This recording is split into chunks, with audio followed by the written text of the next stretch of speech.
ಎಲ್ಲರಿಗೂ ನಮಸ್ಕಾರ, ನಾನು ನಿಮ್ಮ ಚೆನ್ನ. ಈ ಒಂದು ವಿಡಿಯೋದಲ್ಲಿ ಗಾಂಧಿ ಜಯಂತಿಯ 5 ಸಾಲಿನ ಭಾಷಣ ನೋಡ್ತಾ ಇದ್ವಿ. ಈ ಒಂದು 5 ಸಾಲಿನ ಭಾಷಣ ಇಷ್ಟವಾದರೆ ಲೈಕ್ ಮಾಡಿ, ಶೇರ್ ಮಾಡಿ, ಸಬ್ಸ್ಕ್ರೈಬ್ ಆಗೋದು ಮರಿಬೇಡಿ ಅಂತ ಹೇಳ್ತಾ ಈ ಒಂದು 5 ಸಾಲಿನ ಭಾಷಣ ನೋಡ್ತಾ ಹೋಗೋಣ ಬನ್ನಿ. ಈ ಒಂದು ಭಾಷಣ ಮಾಡಿರೋ ಒಂದು ಸೂಚನೆ ಏನಂತೀರಾ, ಇಲ್ಲಿ 1 ರಿಂದ 5 ಪಾಯಿಂಟ್ಗಳು ಕಂಡು ಬರ್ತವೆ. ನಿಮ್ಮ ಭಾಷಣದಲ್ಲಿ 1ನೇ ಪಾಯಿಂಟ್ 2ನೇ ಪಾಯಿಂಟ್ ಅಂತ ಹೇಳ್ತಾ ಹೋಗಬೇಡಿ. 1 ರಿಂದ 5 ಪಾಯಿಂಟ್ಗಳನ್ನು ನೆನಪಿಡಿ. ಸ್ಟೆಪ್ ವೈಸ್ ವಿಷಯವನ್ನು ಹೇಳ್ತಾ ಹೋಗಿ, ಆಗ ನಿಮ್ಮ ಭಾಷಣ ಅಂತಕ್ಕಂಥದ್ದು ಅದ್ಭುತವಾಗಿರಲಿಕ್ಕೆ ಸಾಧ್ಯ ಅಂತ ಹೇಳ್ತಾ ನಾನು ನಿಮಗೆ ಇಲ್ಲಿ ಪಾಯಿಂಟ್ ವೈಸ್ ಹೇಳ್ತಾ ಹೋಗ್ತೇನೆ. ಓಕೆ, ಮೊದಲನೇ ಪಾಯಿಂಟ್ ನೋಡಿ, ಎಲ್ಲರಿಗೂ ಶುಭ ಮುಂಜಾನೆ ಅಥವಾ ಎಲ್ಲರಿಗೂ ಶುಭೋದಯ ಅಂತಲೂ ಇಲ್ಲಿ ಹೇಳ್ಬೋದು. ಓಕೆ, ಎಲ್ಲರಿಗೂ ಶುಭ ಮುಂಜಾನೆ. 2ನೇ ಪಾಯಿಂಟ್, ನನ್ನ ಹೆಸರು ಶಿವ. ನನ್ನ ಹೆಸರು ಶಿವ. ಇಂದು 2ನೇ ಅಕ್ಟೋಬರ್. ಇಂದು 2ನೇ ಅಕ್ಟೋಬರ್. ಇಂದು ನಾವು 2ನೇ ಅಕ್ಟೋಬರ್. ಇಂದು ನಾವು ಗಾಂಧಿ ಜಯಂತಿಯನ್ನು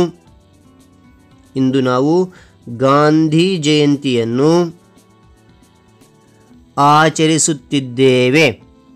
ಮತ್ತು ನೋಡಿ, ಇಂದು 2ನೇ ಅಕ್ಟೋಬರ್. ಇಂದು ನಾವು ಗಾಂಧಿ ಜಯಂತಿಯನ್ನು ಆಚರಿಸುತ್ತಿದ್ದೇವೆ. ಓಕೆ, 4ನೇ ಪಾಯಿಂಟ್, ಪ್ರತಿ ವರ್ಷ ಈ ದಿನವನ್ನು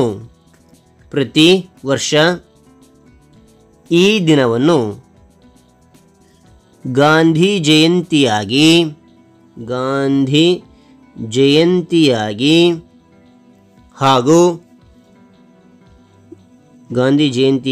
ಹಾಗೂ ಲಾಲ್ ಬಹದ್ದೂರ್ ಶಾಸ್ತ್ರಿ ಜಯಂತಿಯಾಗಿ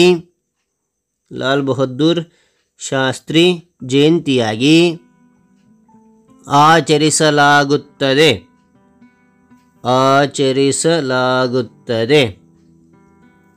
ಓಕೆ, ಆನಂತರ 5ನೇ ಪಾಯಿಂಟ್, ಮಹಾತ್ಮ ಗಾಂಧಿಯವರು ಭಾರತದ ಮಹಾನ್ ಸ್ವಾತಂತ್ರ್ಯ ಹೋರಾಟಗಾರರು.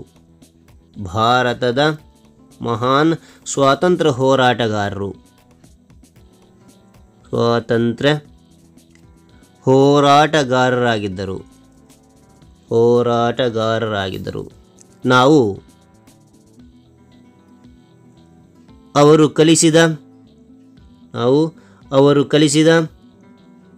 ಆದರ್ಶಗಳನ್ನು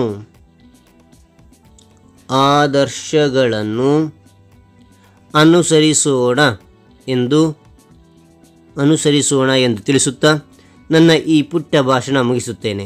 ಜೈ ಹಿಂದ್, ಜೈ ಭಾರತ್. ಮತ್ತು ನೋಡಿ, ಮಹಾತ್ಮ ಗಾಂಧಿಯವರು ಭಾರತದ ಮಹಾನ್ ಸ್ವಾತಂತ್ರ್ಯ ಹೋರಾಟಗಾರರಾಗಿದ್ದರು. ನಾವು ಅವರು ಕಲಿಸಿದ ಆದರ್ಶಗಳನ್ನು ಅನುಸರಿಸೋಣ ಎಂದು ತಿಳಿಸುತ್ತಾ ನನ್ನ ಈ ಪುಟ್ಟ ಭಾಷಣ ಮುಗಿಸುತ್ತೇನೆ. ಜೈ ಹಿಂದ್, ಜೈ ಭಾರತ್. ಹಾಗಾದರೆ ಈ ಒಂದು ಭಾಷಣ ಇಷ್ಟವಾಯಿತಾ?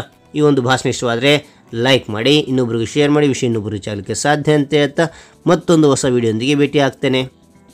ಬಾಯ್ ಮಕ್ಕಳೇ.